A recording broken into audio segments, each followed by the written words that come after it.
ખેડૂત મિત્રો, મગફળીના પાકમાં સારું ઉત્પાદન લેવા સારું બિયારણ, યોગ્ય વાવણીનો સમય, ખાતર વ્યવસ્થાપન, રોગ જીવાત વ્યવસ્થાપન વગેરે જેવી બાબતોની આપણે કાળજી લઈએ છીએ. તેવી જ રીતે ખેડૂત મિત્રો, વધુ ઉત્પાદન લેવા મગફળીને નિંદામણોથી બચાવવા નિંદામણના નિયંત્રણ માટે આપણે આંતરખેડ કરીએ છીએ.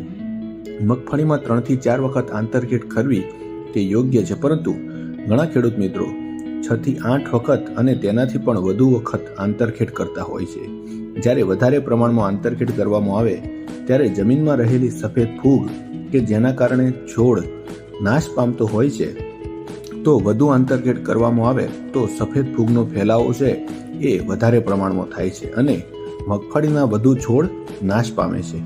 ત્યાર પછી ખેડૂત મિત્રો, આંતરખેડ જ્યારે ફૂલ અવસ્થા પછી સૂયા અવસ્થાએ કરવામાં આવે તો જમીનમાં દાખલ થયેલા સૂયા જમીનમાંથી બહાર નીકળી જાય છે, જે ફરી જમીનમાં દાખલ થતા નથી અને જેમાં ડોડવા પણ બંધાતા નથી, જેના કારણે ઉત્પાદન પણ ઘટે છે.